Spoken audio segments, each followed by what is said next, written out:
The notion of necessity, again, comes into question.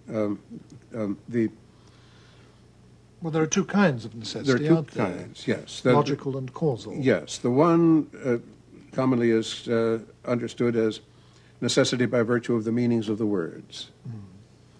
The sentence is true by virtue of the meanings of the words that it contains.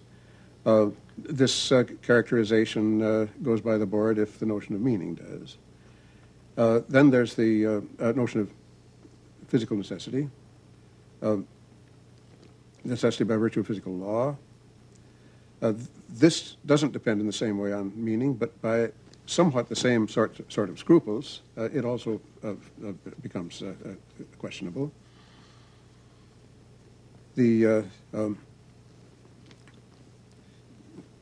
It's not clear that there's not clear to me that there's a difference between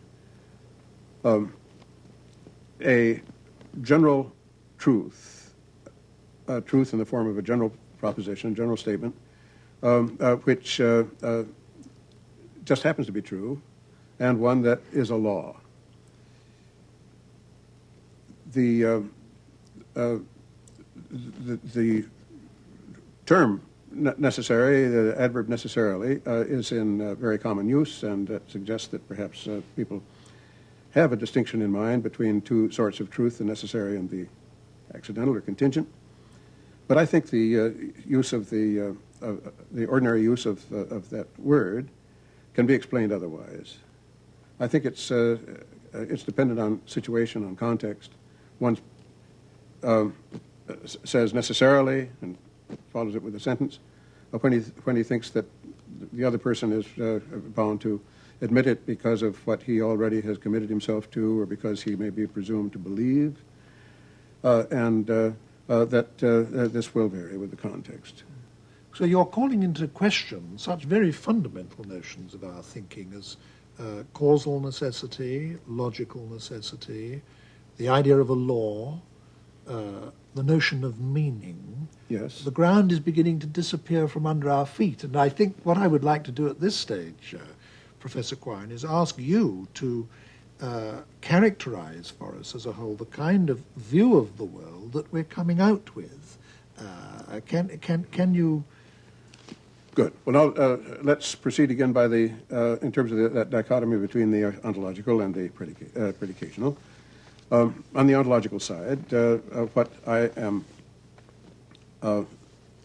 accepting, assuming, comprise physical objects, a physical object being construed quite generously as the content of any portion, however scattered and discontinuous, of space-time, and all classes of such things, and all classes of such classes, and so on.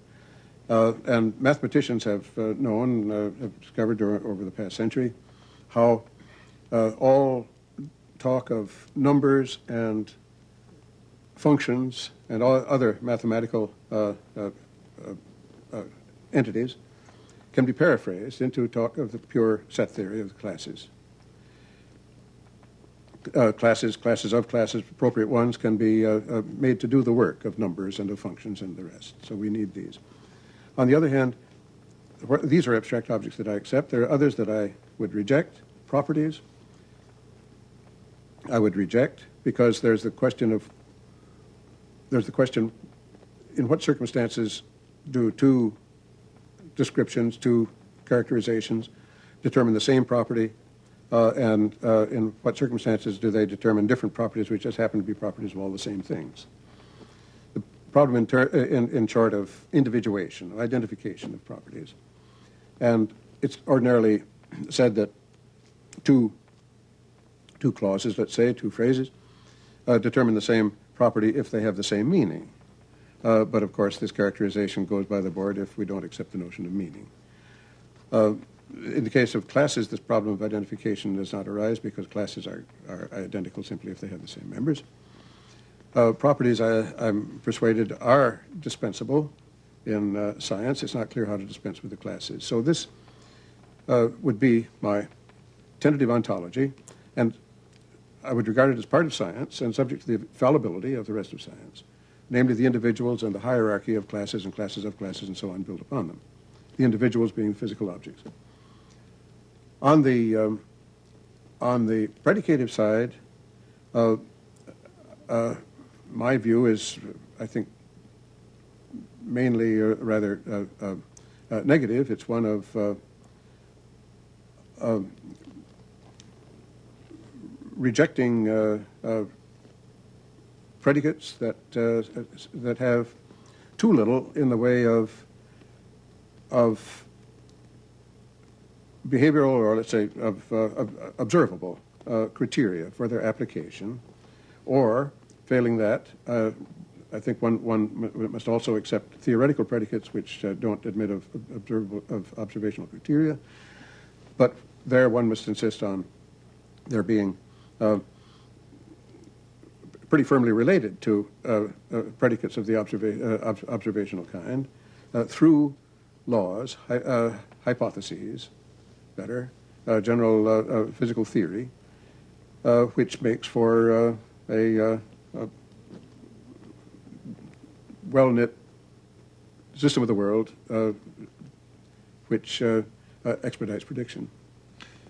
So that I would insist not that predicates have have necessary and sufficient conditions in observation, but that they have a good share in the way of observable criteria, symptoms of application, or that they play quite a promising role in the theoretical hypotheses.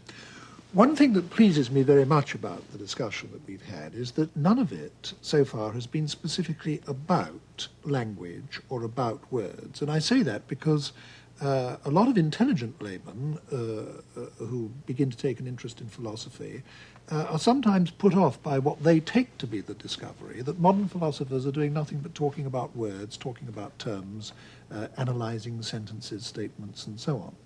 And you haven't talked in that way at all, and it's quite clear that the problems with which you are concerned are not problems about language.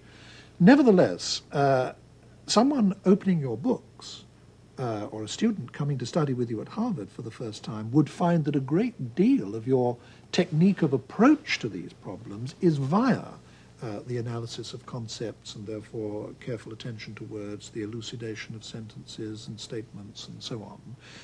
Why is it that you and other contemporary philosophers adopt this linguistic approach to what are, after all, essentially non-linguistic problems? One reason is a strategy that I call semantic ascent, A-S-C-E-N-T.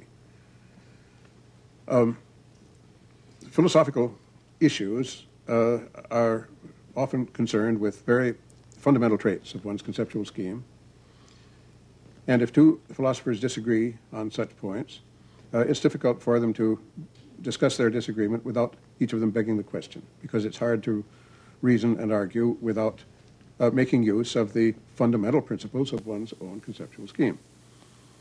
And a way of avoiding or somewhat minimizing this difficulty is the device of moving up one step semantically and talking about words instead of using the words to talk about the things.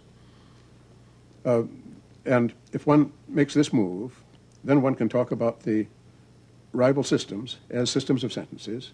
One can compare them in point of simplicity and in point of inclusiveness, and make a judgment on a shared basis without the circularity, the question begging. Well, we're coming to the end of our discussion now, Professor Quine, but I would like, just before we do literally end, I'd like to ask you if you can say anything at all, perhaps in the light of the discussion we've had up to this point, about what you are currently working on.